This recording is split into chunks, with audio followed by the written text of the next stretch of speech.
அது ஒரு ஞாயிற்றுக்கிழமை. சகாயம் பாட்டியம்மாவை பார்க்கச் சென்றான். அவர்கள் வீட்டில் ஒரு பூனையும் ஒரு நாயும் நீண்ட காலமாய் இருந்து வருகிறது. அன்று அந்த இரண்டையும் ஒரே நேரம் அவன் முன் அறையில் பார்த்ததால் பாட்டியம்மாவை பார்த்து, இந்த பூனை அல்லது நாய் இவைகளில் எது உங்களுக்கு அதிக விருப்பம் என்று கேட்டான். இரண்டுமே எனக்கு பிடிக்கும், எதை வைத்துக் கொள்வது எதை விட்டுவிடுவது என்று தீர்மானிப்பதுதான் கடினமாக இருக்கிறது என்று கூறினார்கள். நின்று கொண்டிருந்த அவர்கள் அங்கே படுத்திருந்த பூனையை தூக்கி தன்னுடைய மடியிலே வைத்துக் கொண்டு சோஃபாவில் உட்கார்ந்தார்கள். ஆனால் பூனை அவர்கள் மடியிலிருந்து குதித்து கீழே ஓடிப்போய் மேஜையின் அடியில் படுத்துக் கொண்டது. இந்த பூனை தனியாக இருக்கவும் விரும்புகிறது. ஆனால் டைகர் எப்போதுமே நான் அதை கவனிக்க வேண்டும் என்று விரும்புகிறது. அப்படியென்றால் அநேகமாக டைகரைத்தான் நான் என்னோடு வைத்துக் கொள்ளப் போகிறேன் என்று கூறினார்கள். மேலும் பேரனை பார்த்து, இந்த இரண்டு மிருகங்களுமே நமக்கும் கடவுளுக்கும் உள்ள உறவை குறித்து நல்ல பாடங்களை கற்றுத்தருகிறது என்று சொல்லிக்கொண்டே ஒரு சிறிய பந்தை எடுத்து அறையின் அடுத்த மூலையில் வீசினார். அமைதியாய் படுத்திருந்த நாய் பாய்ந்து சென்று அந்த பந்தை எடுத்து கொண்டு வந்து பாட்டியம்மா காலடியில் வைத்தது.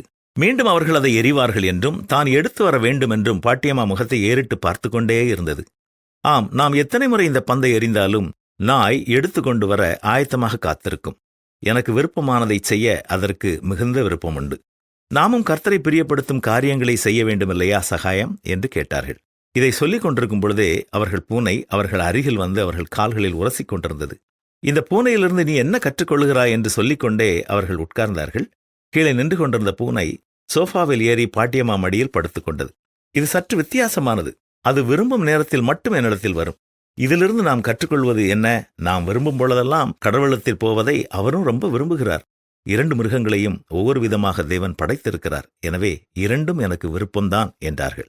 நம் ஒவ்வொருவரையும் தேவன் ஒவ்வொரு விதமாய் படைத்திருக்கிறார். உங்கள் வீட்டில் இப்படி வளர்ப்பு பிராணிகள் உண்டா? அவைகளை நாம் நேசிக்க வேண்டும், கனிவோடு பராமரிக்க வேண்டும். அவைகள் மூலமாகவும் கடவுள் நமக்கு பாடங்களை கற்றுத் தருவார்.